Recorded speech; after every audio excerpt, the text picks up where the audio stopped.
the original Final Destination, the franchise known for its elaborate death scenes, brought to us by New Line to kick off the new millennium.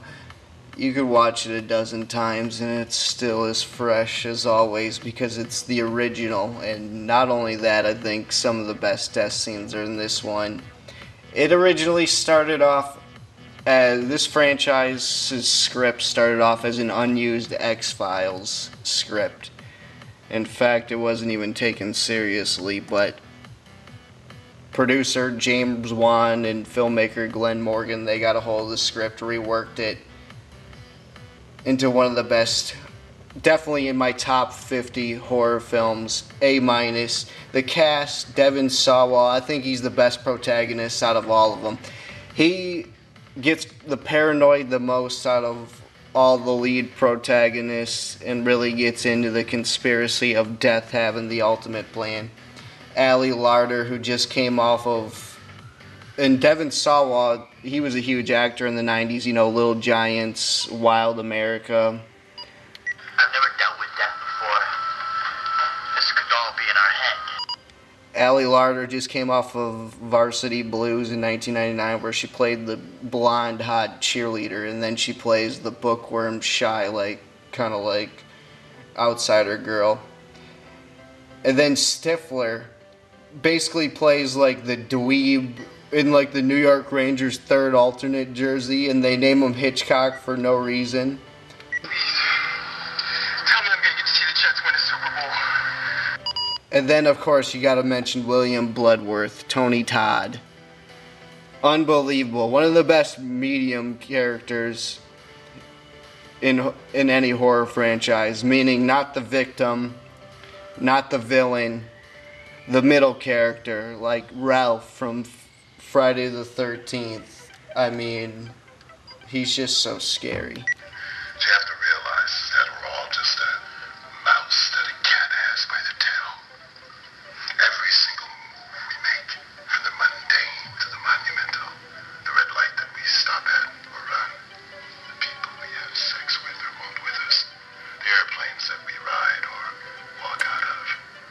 It's all part of death's sadistic design, leading to the grave. You know, the villain, it's not a monster, it's not a psycho killer or a vampire or a ghost or a werewolf. It's destiny. It's all part of the ultimate plan if you believe in the theory of in the beginning and revelations. And the villain is death. And I like how they portray it as like a dark cloud, almost Grim Reaper-like in this one. And they keep it dark. It might be the darkest one out of all of them, I think, in terms of colors and how they did every scene. I love the attention to detail with like the different gadgets in Alex's room and the Alka-Seltzer going into water and the owl and the different camera shots and the original elaborate death scenes that they have. I mean, every scene and every script and every character and every line is just well scripted, and it. What are you doing here? I was just checking the air to tire, make sure it's safe. Get in the car.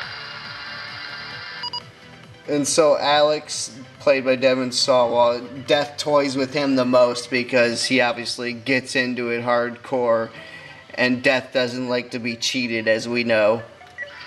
But remember, the risk of cheating the plan, of disrespecting the design, could incite a fury that could terrorize even the Grim Reaper.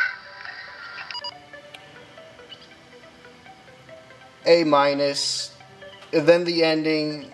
I'm gonna do the whole franchise coming up. I'm totally Final Destination out. I bought Fangoria issue number 250 where they do an article on Final Destination 3. I'm going to review all of them like I planned. Final Destination 5 is already up. I reviewed that in 2011 with Elmid. So you could view that on this channel, Mr. Creepshow 9. This is going to be the first review, obviously, that I give an A- to. Highly recommend. Definitely love this franchise for all the reasons that I mentioned. I don't think I could say anything more on this. So tune in to Final Destination 2 coming out soon, and I'll talk about Alex's fate and the fate of the rest of the characters as I go in depth in this franchise. This was JBM for Mr. Creepshow 9. I'm out. Thanks for listening.